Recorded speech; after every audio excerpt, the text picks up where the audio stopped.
आज के सेशन में हम लोग समझेंगे कि 8 EMA और बॉलिंजर बैंड से ऑप्शंस में कैसे ट्रेड किया जाए, स्ट्राइक प्राइसेस को कैसे चूज किया जाए और कैसे इंट्राडे में आप मोमेंटम को कैच करते हैं कि कॉल और पुट। आप लोग ऑप्शन बाइंग करते हैं ना, तो आपको वहां पर बहुत बार तकलीफ आता है कि ऑप्शन बाइंग में आपने ट्रेड तो लिया, मान लेते कोई मार्केट चल रहा था 52,000 और 52,000 पर आपने लॉन्ग किया।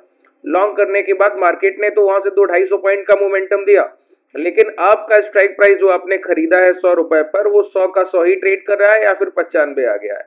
तो इस तरीके की कंडीशंस में ऑप्शन बायर अपना बहुत पैसा गवाते हैं। पूरे पूरे दिन आपने मॉर्निंग को मोमेंटम डाउन साइड देखने के लिए ट्रेड लिया या अप साइड देखने के लिए ट्रेड लिया और उसको फिर आपने 2-3 घंटे होल्ड रखा। मार्केट उसी रेंज को ट्रेड कर रहा है, उसके बावजूद आप अपना पैसा गवा के जा रहे हैं सर कि 200 रुपए का प्रीमियम बाई किया, वो 160-165 ट्रेड करने लगा। तीसरा पॉइंट कि जो 8 EMA और BB बैंड को आप यूज कर रहे हैं, वहां पर हम लोगों ने एक सेशन किया था और आपको बताया कि कौन सी बैड ट्रेड्स को आप कैसे स्किप करेंगे, कि कौन सी ऐसी ट्रेड्स हैं जिनको आपको नहीं करना चाहिए। ठीक है, वही मैं आपको एक कंडीशन बताऊंगा। रिसेंट अभी लाइव मार्केट चल रहा है, तो मुझे लगता है कि आपको समझना ज्यादा बेहतर होगा कि 8 EMA और बॉलिंजर बैंड पर कब आप 2 मिनट के टाइम फ्रेम पर शॉर्ट नहीं करते हैं। ठीक है, उसमें कई सारे कॉन्सेप्ट है, तो उसका ही एक पार्ट ये भी है जो अभी मैं रिसेंटली आपको बताने जा रहा हूं। देखिए, सबसे पहले मोमेंटम को समझते हैं। मोमेंटम को समझने का मतलब क्या है कि प्राइस तो एक रेंज को ट्रेड करेगा, लेकिन सेल ऑन राइज का जब मार्केट होगा ना, सेल ऑन राइज का जब मार्केट होगा तो उस टाइम पर प्राइस तो रेंज को ट्रेड कर रहा होगा, लेकिन आपको प्रीमियम में गेन, ऑप्शंस में लगातार प्रॉफिट हो सकते हैं। उसका तरीका क्या है जरा वो समझिए। उसका एक सिंपल अप्रोच है कि सबसे पहले हमको रेंज मार्किंग करनी चाहिए। क्या आना चाहिए? रेंज को मार्क करना आना चाहिए। रेंज को मार्क करने का मतलब है ये गैप अप, इतना बड़ा गैप अप करने के बाद आप डायरेक्ट एक रेजिस्टेंस एरिया के पास ओपन करते हैं, तो जाहिर सी बात है या तो आप 1-2 दिन यहाँ पर कंसोलिडेट करेंगे, उसके बाद कोई हाई ब्रेक कर सकते हैं, या फिर आपके गिरावट की संभावना बहुत अधिक हो जाती है। अगर कोई कैंडल बॉडी स्ट्रक्चर बनाकर उसके बॉटम या टॉप के पास लगातार 4 से 5 कैंडल के पैरेलल फॉर्मेशन करे, तो वहां से भी ट्रेंड होने की पॉसिबिलिटी बहुत बढ़ जाती है। ठीक है, अभी जो आप रिसेंटली देख रहे हैं ना, ये मार्केट 370 के पास ट्रेड कर रहा है।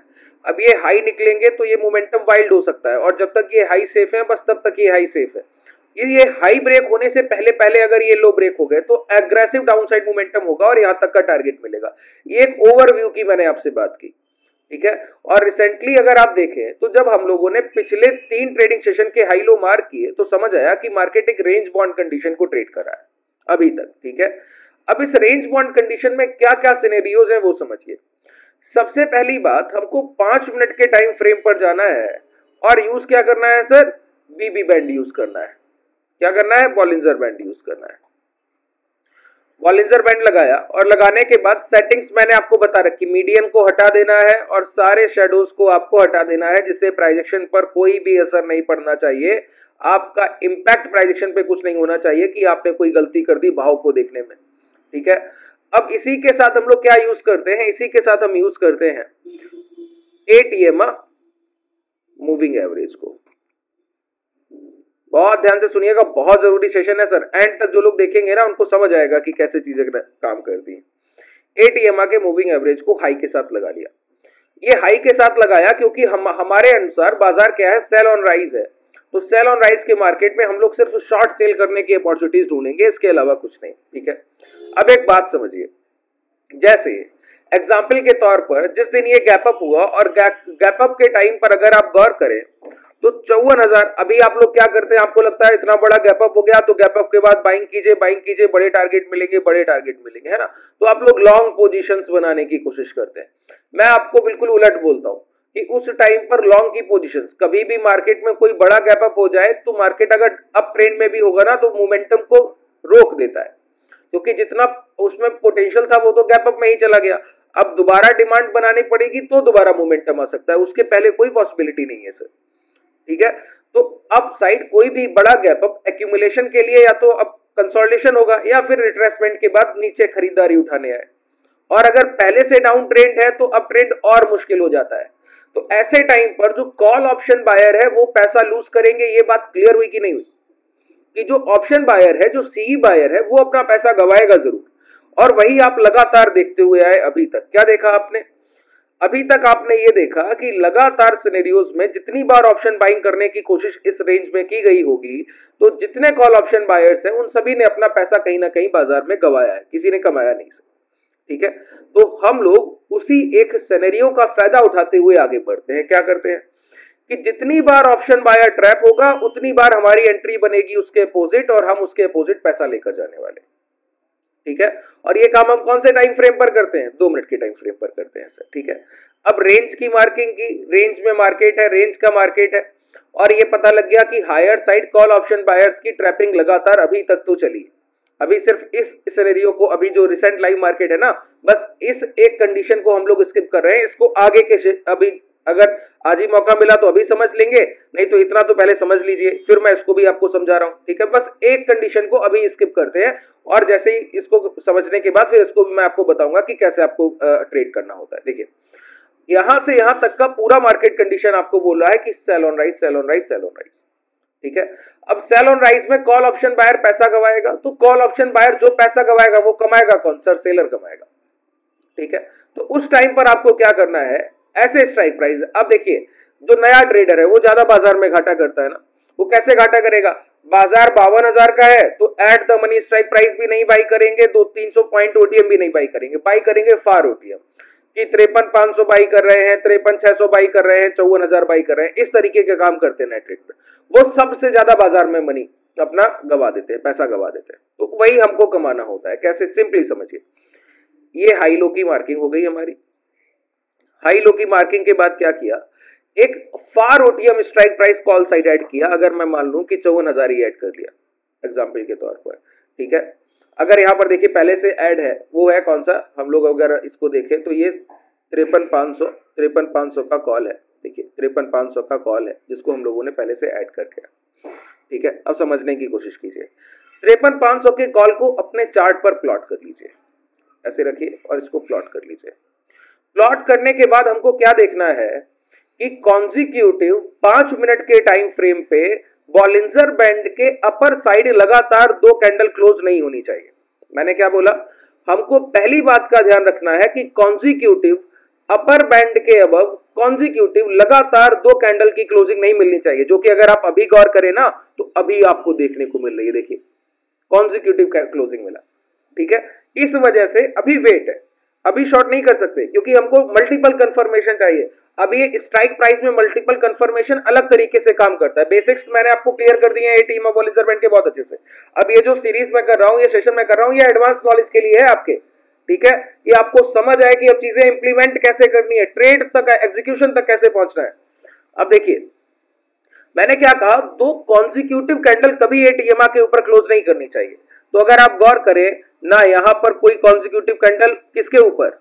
बॉलिंजर बैंड के अपर विड्थ के ऊपर कॉन्जिक्यूटिव 2 कैंडल, ना यहां क्लोज किया ना यहां क्लोज किया, तो कहीं भी नहीं क्लोज किया ना। अब हम शिफ्ट करते हैं 2 मिनट के टाइम फ्रेम पर। देखिए ये काम मैंने 5 मिनट के टाइम फ्रेम पर करने को बोला है, इस बात को बहुत नोट डाउन कीजिएगा। ये 2 मिनट के टाइम फ्रेम पर नहीं करना। क्यों?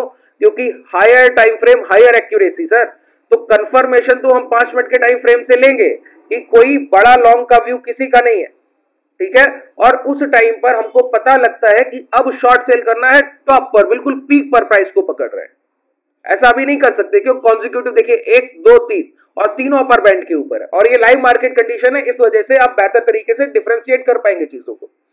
ठीक है, आप बेहतर तरीके से अंतर कर पाएंगे। अभी रिसेंट मार्केट में ये क्लोज हुआ ना, तो मैंने क्या बोला, 2 मिनट के टाइम फ्रेम पे अभी शॉर्ट नहीं। कब शॉर्ट? जब यहां पर इस तरीके के माइंडसेट होते हैं कि प्राइस एक कैंडल के बाद दूसरा क्लोज नहीं कर रहा है, उस टाइम पर हमको क्या करना है? Shift at 2 minute time frame. 2 minute के टाइम फ्रेम पर आकर शिफ्ट हो जाइए, और 2 मिनट के टाइम फ्रेम पर शिफ्ट होने के बाद क्या करना है? हमको 3 कैंडल्स चाहिए रेड लोअर लोज की, एक के नीचे एक के नीचे एक क्लोज, 3 कैंडल चाहिए, 3 के बाद चौथा नहीं। अगर 3 कैंडल एक बार मिल गई तो फिर समझ लीजिए कि हमारे टारगेट फुलफिल हो गए, सब कुछ फुलफिल हो गया, तो उसी को हम बोलेंगे कि एग्जिट, अब बाहर निकलिए, अब हमको कोई मौका नहीं। ठीक है, और इसी चीज को देखिए, मैं बिल्कुल अभी लाइव मार्केट है ना, इसीलिए मैंने आपको लाइव मार्केट में कंडीशन को समझाया कि आप बहुत अच्छे से नरेट कर पाए, चीजों को पकड़ पाए कि हम लोग कर क्या रहे हैं। ठीक है, ऐसे सिनेरियोज में 2 मिनट पे शिफ्ट नहीं करेंगे। अब 53,500 की कॉल को हम बेचने नहीं जाएंगे, सेल करने नहीं जाएंगे। ठीक है, कब बेचेंगे सर? जब हमको पता है कि 5 मिनट के टाइम फ्रेम पर अपर बैंड बॉलिंजर बैंड के ऊपर कॉन्सिक्यूटिव 2 कैंडल्स क्लोज कर ही नहीं रही है, 2 से ज्यादा करें तो भी नहीं, 2 तो नहीं करनी चाहिए, एक सिंगल क्लोजिंग करना चाहिए, उसको हम बोलते हैं बायर्स ट्रैप। कि बायर को बताया कि खरीदिए खरीदिए खरीदिए और उनका पैसा लेकर पूरा डुबा दिया सर, जो भी उनके स्टॉप लॉस एरियाज है ना, उसको हिट किया, तो वही हम कमाते हैं। देखिए सेलर की कमाई क्या है, बायर का घाटा सेलर की कमाई। मार्केट में trading is a wholesome game, अगर एक कमाएगा तो दूसरा गवाएगा सर, ये बात समझ लीजिए। इसीलिए सेलर्स का फियर मार्क जो होता है ना, वो बायर के फेवर में काम करता है और बायर्स का फियर सेलर के फेवर में। तो पहले से हमने सबसे पहला काम क्या किया बताइए, चीजों को समराइज कर रहा हूं, बहुत ध्यान से सुनिए। पहला काम किया रेंज की मार्किंग की इंडेक्स में। इंडेक्स में रेंज की मार्किंग करने के बाद ये समझा कि जो बाजार में न्यूबी ट्रेडर है वो एट द मनी स्ट्राइक नहीं बेचता, खरीदता है, वो खरीदता है फार ओटीएम की, कम पैसा लगे, 100-200 रुपए का प्रीमियम बाई करने का मौका मिले तो उनको लगता है कि ज्यादा लॉट बाई कर लेंगे, उनको नहीं पता है कि ये टाइम देके बहुत तेजी से हमको हमारा लेकर जाएगा, ठीक है, उसी का हम बेनिफिट ले रहे हैं सर, कुछ अलग थोड़ी कर रहे हैं। अब देखिए यहां पर क्या किया, मैंने बोला 2 मिनट के टाइम फ्रेम पर शिफ्ट हुई है, किस लिए, एग्जीक्यूशन के लिए, पता है। अब यहां से यहां तक हर जगह आपको पता है कोई सिंगल कैंडल के डबल एक 2 कैंडल लगातार अपर विड्थ के ऊपर क्लोज नहीं मिली, नहीं मिली ना सर, तो 2 मिनट के टाइम फ्रेम पर शिफ्ट हो गए। अब ये 2 मिनट के टाइम फ्रेम पर शिफ्ट होने के बाद आपको क्या करना है, वही जो हम लोगों ने पहले सीखा कि 3 कॉन्जिक्यूटिव कैंडल मिल जाए, कब, एग्जिट करने के लिए, और एग्जीक्यूशन करने के लिए क्या चाहिए, नीचे आए, हाई ब्रेक होने से पहले, हाई ब्रेक भी हो जाए तो हम अपर बैंड के अंदर तो हैं, ये तो मैंने आपको सिखा दिया है बहुत अच्छे से कि upper band swing high break हो, लेकिन अपर बैंड ब्रेक नहीं होना चाहिए, उसके पहले प्राइस आ जाना चाहिए, वहां पर हम शॉर्ट करेंगे। अब ये सारे कंडीशन आपके लिए क्या है, सेल ऑन राइज, देखिए कितना पैसा बनता है। यही मैं बोलता हूं ना, आपको लगता है कि मार्केट रेंज में है, आपने बताया sell on rise, price action weak है, तो अर्निंग कैसे होगी, अर्निंग ऐसे होगी सर, ये जो कंडीशन बता रहा हूं ये आपके लिए प्रॉफिटेबिलिटी लेकर आती है, ठीक है। पहली कंडीशन, मार्केट ने इस रेंज से बाहर गया, ठीक है, यहां पे गया, जाने के बाद 2 मिनट के टाइम फ्रेम पर क्लोज किया, एंट्री टारगेट लोअर बैंड, कई बार मैंने आपको बताया लोअर बैंड टच किया, एग्जिट।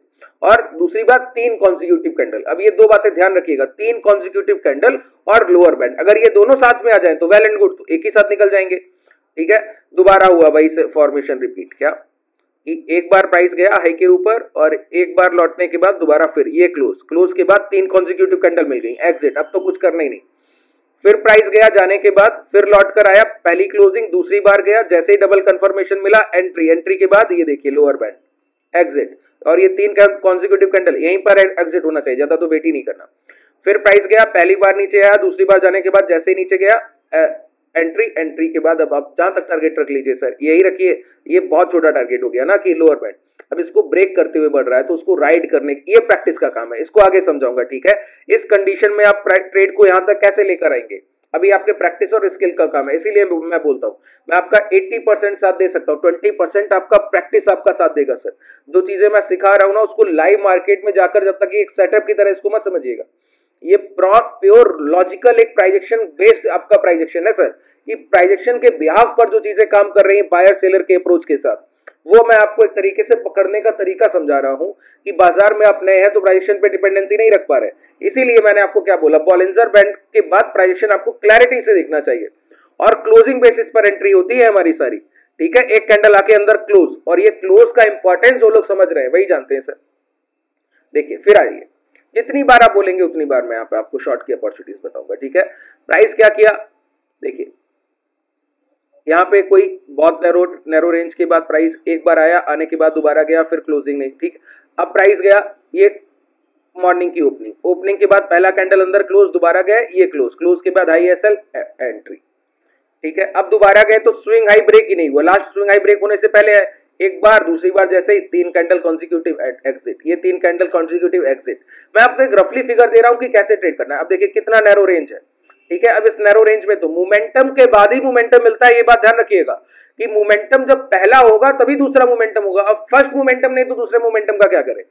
अब ये देखिए फिर शुरुआत हुई अगले सेशन की, पहली कैंडल ऊपर से आई, क्लोज नीचे किया, दोबारा प्राइस गया, एक कैंडल अंदर, हाई एसएल, 3 कॉन्जिक्यूटिव कैंडल मिल गई, एग्जिट, और ये 3 कॉन्जिक्यूटिव कैंडल रिपीटेटिव। अब यही चीज हमको स्किप करना आना चाहिए क्या, कि ऐसे सिनेरियो में 5 मिनट के टाइम फ्रेम पर क्या मिला सर बताइए, 5 मिनट के टाइम फ्रेम पर मिला 3 कैंडल्स लगातार कॉन्जिक्यूटिव अपर बिट्स के ऊपर क्लोज।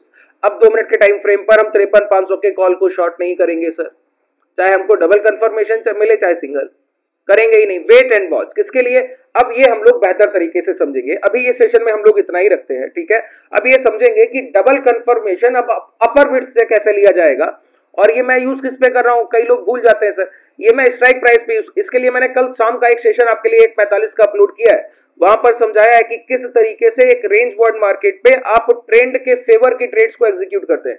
अगर एक अप ट्रेंड होता ना तो सेम बिहेवियर हम लोग कर रहे होते पुट स्ट्राइक प्राइस में, अगर डाउन ट्रेंड है तो सेम बिहेवियर हम रिपीट कर रहे हैं कॉल स्ट्राइक प्राइस में।